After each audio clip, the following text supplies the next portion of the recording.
پارہ نمبر 1، سورہ نمبر 2 البقرہ مدنیہ، رقوع 11، آیات 87 تا 96۔ اور ہم نے موسیٰ کو کتاب عنایت کی اور ان کے پیچھے یکے بعد دیگرے پیغمبر بھیجتے رہے، اور عیسیٰ ابن مریم کو کھلے نشانات بخشے اور روح القدس یعنی جبرائیل سے ان کو مدد دی۔ تو کیا ایسا ہے کہ جب کوئی پیغمبر تمہارے پاس ایسی باتیں لے کر آئے جن کو تمہارا جی نہیں چاہتا تھا تو تم سرکش ہو جاتے رہے، اور ایک گروہ انبیاء کو تو جھٹلاتے رہے اور ایک گروہ کو قتل کرتے رہے، اور کہتے ہیں ہمارے دلوں پر پردے ہیں؟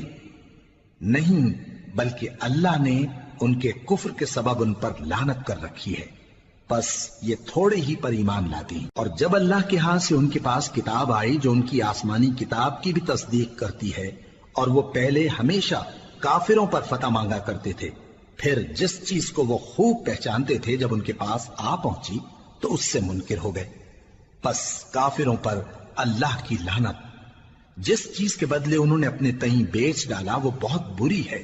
یعنی اس جلن سے کہ اللہ اپنے بندوں میں سے جس پر چاہتا ہے اپنی مہربانی سے نازل فرماتا ہے۔ اللہ کی نازل کی ہوئی کتاب سے کفر کرنے لگے تو وہ اس کے غضب بالائے غضب میں مبتلا ہو گئے، اور کافروں کے لیے ذلیل کرنے والا عذاب ہے۔ اور جب ان سے کہا جاتا ہے کہ جو کتاب اللہ نے اب نازل فرمائی ہے اس کو مانو، تو کہتے ہیں کہ جو کتاب ہم پر پہلے نازل ہو چکی ہے ہم تو اسی کو مانتے ہیں، یعنی یہ اس کے سوا اور کتاب کو نہیں مانتے، حالانکہ وہ سراسر سچی ہے، اور جو ان کی آسمانی کتاب ہے اس کی بھی تصدیق کرتی ہے۔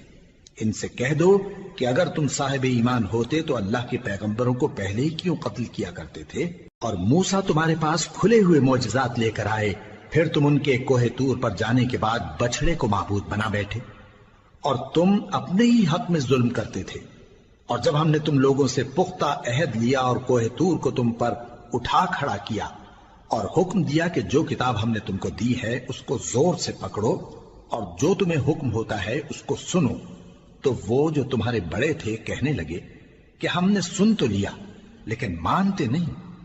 اور ان کے کفر کے سبب بچڑا گویا ان کے دلوں میں رچ گیا تھا۔ اے پیغمبر ان سے کہہ دو کہ اگر تم مومن ہو تو تمہارا ایمان تم کو بری بات بتاتا ہے۔ کہہ دو کہ اگر آخرت کا گھر اور لوگوں یعنی مسلمانوں کے لیے نہیں اور اللہ کے نزدیک تمہارے ہی لیے مخصوص ہے تو اگر سچے ہو تو موت کی آرزو تو کرو، اور ان اعمال کی وجہ سے جو ان کے ہاتھ آگے بھیج چکے ہیں یہ کبھی اس کی آرزو نہیں کریں گے، اور اللہ ظالموں سے خوب واقف ہے۔ اور ان کو تم اور لوگوں سے زیادہ زندگی کے حریص دیکھو گے، یہاں تک کہ مشرکوں سے بھی بڑھ کر۔ ان میں سے ہر ایک یہی خواہش کرتا ہے کہ کاش وہ 1000 برس جیتا رہے، مگر اتنی لمبی عمر اس کو مل بھی جائے تو اسے عذاب سے تو نہیں چھڑا سکتی،